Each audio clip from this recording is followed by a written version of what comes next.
going on, YouTube? Welcome back to another summer shredding video. What's going on? What do we got? What's going on with me? So, finish up the work day here. I'm not gonna show you the screen because, like, company confidentiality, right? But I'm just eating some slop. It looks a lot worse once you mix it up. I mean, you guys might have seen this on the Instagram story, but it's really just non-fat yogurt, store brand, vanilla flavoring with half a cup of oatmeal. It does look like slop once you mix it up in there. Yeah,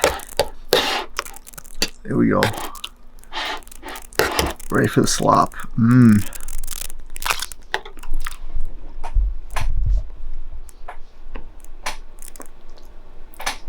10 out of 100. That, I'm eating that because that's literally all carbs, like pretty high in carbs. Actually, I have the macros right here.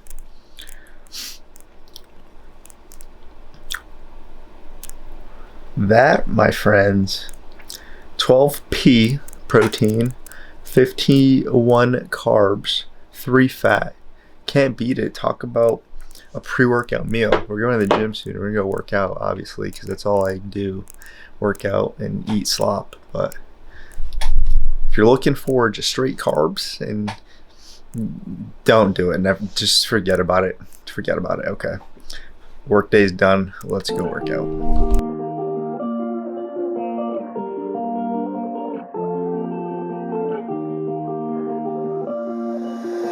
Lost in the desert, but we'll stay together. Wander forever, we'll stay together. I can hear your voice, I can hear you through the silence, through the silence, through the silence.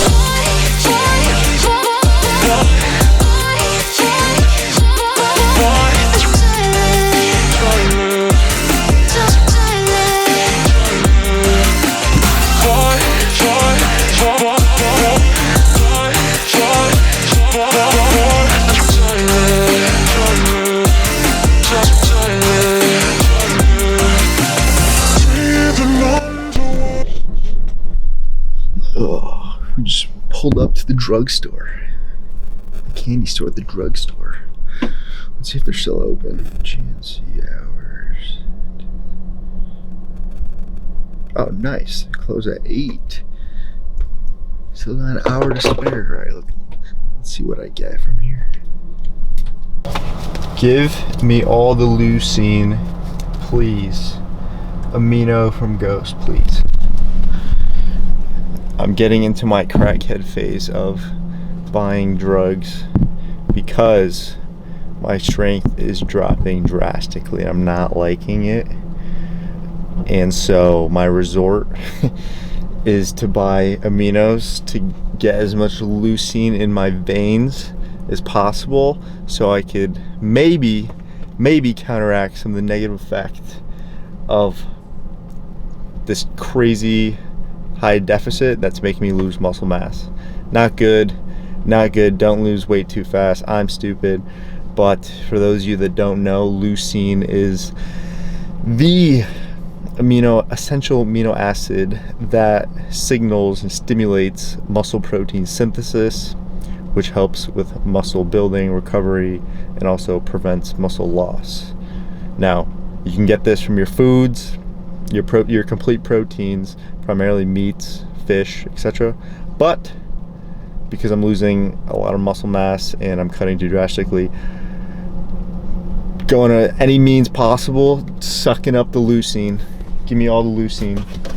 And trying out The Rock's new energy drink, Zoa Super Berry, 15 calories. Why not? Rock's a good dude. Support him. Alright, so given that it was a deload week for me, I thought it was appropriate to talk to you guys about what a deload is, why you need a deload, If you know what that is, you're doing your training, great, good for you. You're doing shit right. If not, hopefully this will help someone. So first thing, what is a deload? A deload is normally a week after you do your program, your periodization, whether it be 6, 8, 12, etc. weeks. So you complete the program, then you take about a week, and what you do is lower your volume, usually significantly. And what this does is helps your body recover, so you don't overtrain, and it desensitizes your tolerance to volume and to working out. Now, you don't want to overtrain, because then injury could happen, potential muscle loss. You actually could get weaker, your numbers start to drop, and your immune system starts to get weakened, and you could potentially get sick. Usually it's like common cold, but it's COVID season. Maybe you're more susceptible. Who knows? So you want to take care of your body. You want to make sure you don't overtrain. And going on to the aspect of desensitizing your body, similarly to like a caffeine addiction or a tolerance, the more you consume over time without stopping, your body needs more to kind of give you that energy. Same thing applies to working out. The more you throw at your body, the more you grow, the more it adapts. That's how muscles grow.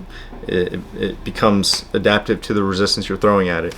Now, if you do this for a prolonged period of time, your body adjusts, and it keeps adjusting, and it keeps adjusting, and it keeps adjusting. That means you're gonna have to spend more and more time in the gym, right? You have to do an extra 4, 5, 6, etc. sets to really build your muscles even further.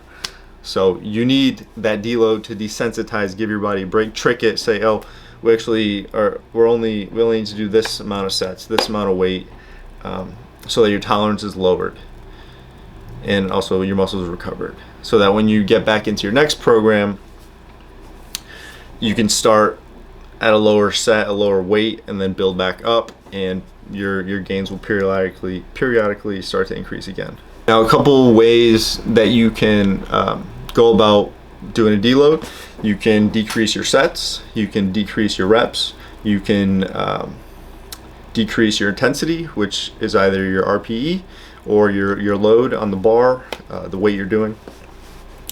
You can increase your rest time in between sets, or you could decrease the number of training sessions you have in a week. So you go from 5 in your programming, you lift 5 times a week. Your deload, you just lift 3. So all those are acute variables of volume, and they're kind of the most common ones you can manipulate in a deload. I know for me personally, I don't like doing deloads. It's harder on me mentally. I think I'm actually getting weaker, right? You think since you're only doing half the reps, half the weight, etc., you think you're going to lose gains. That's not the case at all. And so that's you kind of have to leave your ego at the door with lifting. You gotta be smart on how you go about it. And honestly, that's why you should really not listen to people who don't know what the hell they're talking about. People that have no sort of credentials, the bro science, things like that. You got to be careful of those people. The things I talk about are all science-based, and they're preached by guys like Eric Helms, Jeff Nippard, NASM, National Academy of Sports Medicine, which I'm certified through. And so be careful of where you're getting workouts from. Make sure you have proper guidance. If you don't know, ask someone who does know. But you do need a deload, whether it's after 8 weeks of programming, 6 weeks, 4 weeks, 12 weeks, etc. Personally, I like to take my deload as slightly lowering the intensity. So if I go from RP 9, typically I'll go to an 8, and I'll cut all my sets to 2 each. So if usually my workouts are all 3 to 4 a piece in a normal programming week, RP 9 or so. In a deload, I'll do 2 sets of each, 8 RPE.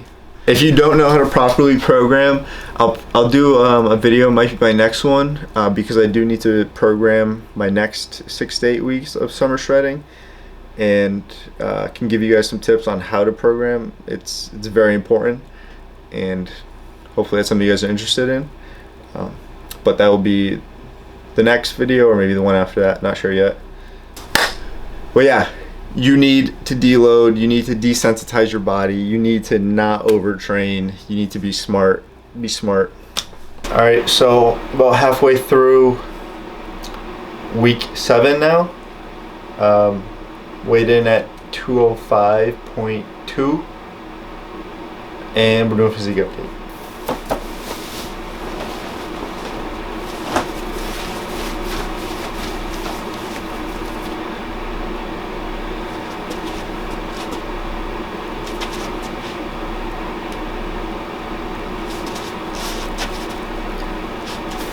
I'm currently in the watery, deflated, meh looking phase where you're not storing as much glycogen in your muscles and you look like garbage. This is where people quit, but keep pushing to the end. Thanks for watching, guys, again. Catch you on the next one.